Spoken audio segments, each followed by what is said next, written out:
Welcome to my video. This is Bob, the crazy old dude. This is the first video in a series of videos where I'll be talking about our late son, Daryl J. Hall. He went by the name of DJ. DJ was born March 10th, 1984. He passed away September 11th, 2006. DJ died of a heroin overdose. He left behind a 7-month-old son named Ethan. Well, let's talk about DJs at a young age.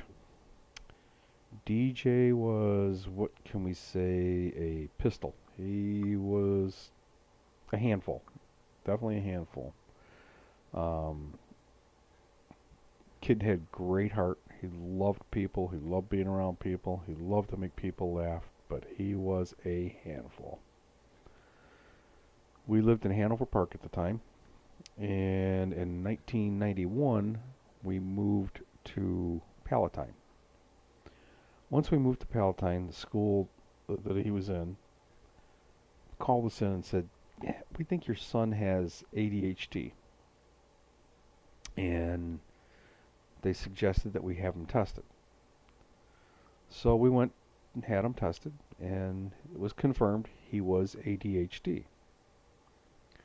So they put DJ on, I think it was Adderall at the time or something like that.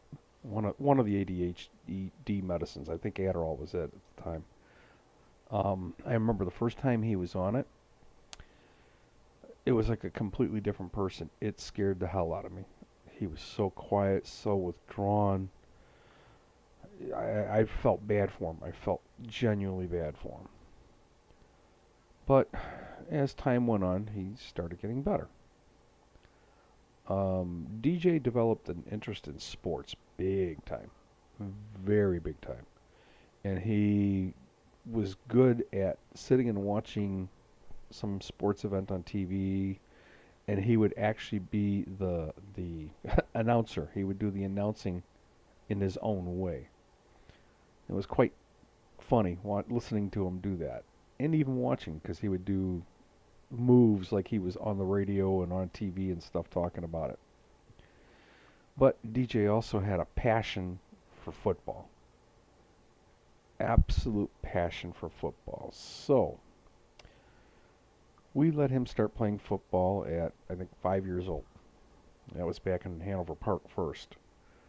But it carried on into Palatine, where DJ just accelerated in football.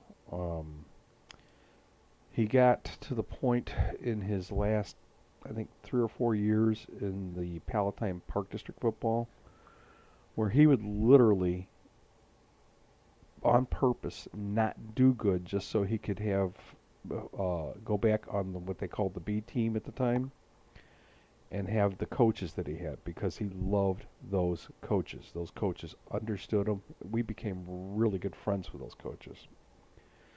And so those coaches, they knew what DJ could do on a football field.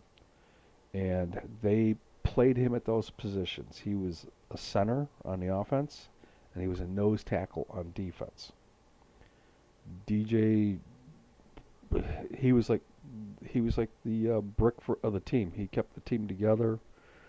Um, the coaches loved him, and he would just accelerate. I think he had more tackles than anybody else on his team on the defensive side. Um, he had more sacks than anybody on his team, caused more fumbles, more turnovers. He just loved playing it. He just loved it with a passion. Um, the problem DJ had, though, towards his 7th grade, I think it was, he started to not associate very well with other friends. Um, he got to the point where he just wasn't in the cliques, as we call it now. Some of his friends just kind of like made fun of him and stuff like that. Um, so he just kind of like went his own way. Being ADHD and medicated, um, he it was it's hard for me to talk about it at times. He was very lonely. Um, there was times where he just would not come out of his room. He would get upset. Um,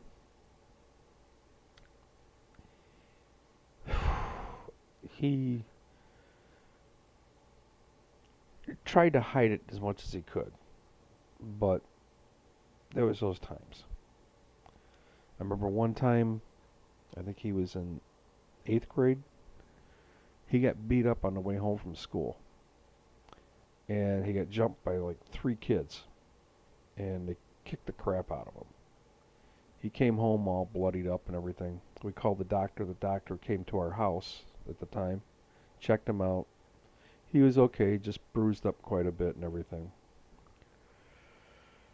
So I was working a lot of hours way back when, so I wasn't always at home for the kids.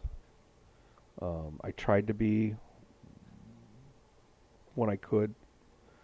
Um, there was a time that I was working over 100 hours a week, so I never saw the kids hardly. And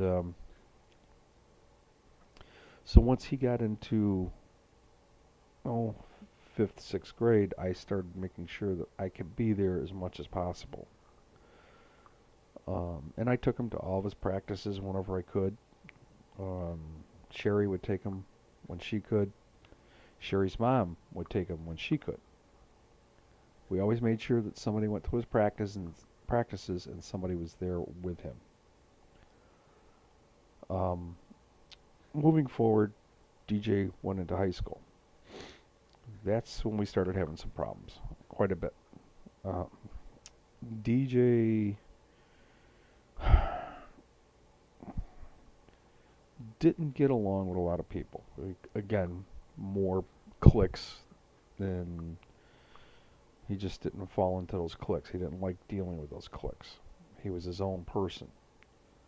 Still at that age, he was kind-hearted and loved to make people laugh. Um, when DJ turned 16, we bought him an old '73 Mustang, and the plan was for me and him to work on this car um, to restore it, and that was going to be his car. So we got the car and we started working on it. In the meantime, DJ was still in high school, and he was on the football team in high school. But they didn't play him as much because, again, one of those clique things. It seemed like the high schools, once you got into high schools, if you weren't in the clique, you didn't play that much. Don't know why, but it is what it is, and that was what it was. So he played sparingly, so to speak, and he was upset about it. He was upset. He wanted to play more, and they would not play him more. They didn't put him in the positions that he was used to, and he was just upset. So he started having a problem where he wasn't getting along with people, even at all, except for family. Then he got mixed up with some wrong kids. Um,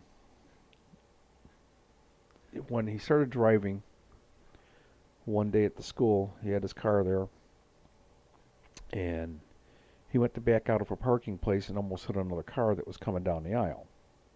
Now, who was at fault? I don't know. DJ said he was looking. He said he didn't see the car until the last second. I don't know. But there was some nasty words exchanged between DJ and the driver of the other car. The driver of the other car turned out to be the dean of students at the high school that DJ attended. Next thing you know, they're moving DJ out of the high school he was in and put him into a alternative high school for basically bad kids. That's where DJ learned to get involved in drugs. he started not being listening to us. Um, Next thing I know, he's out doing all kinds of drugs. Um, he was drinking.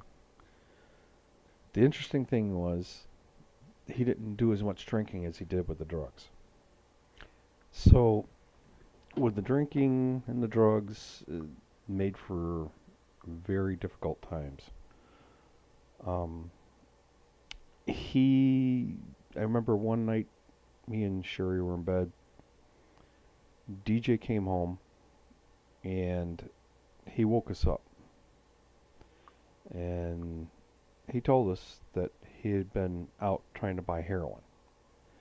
And I asked him about it, and he said that they were snorting it.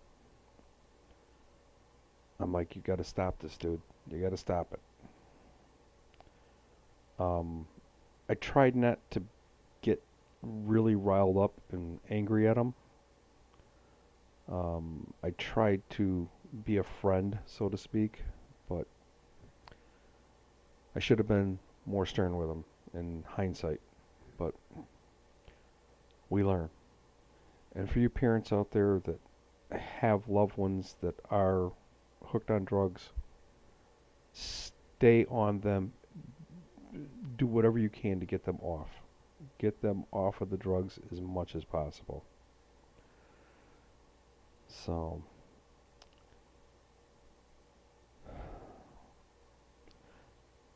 that's the end for now.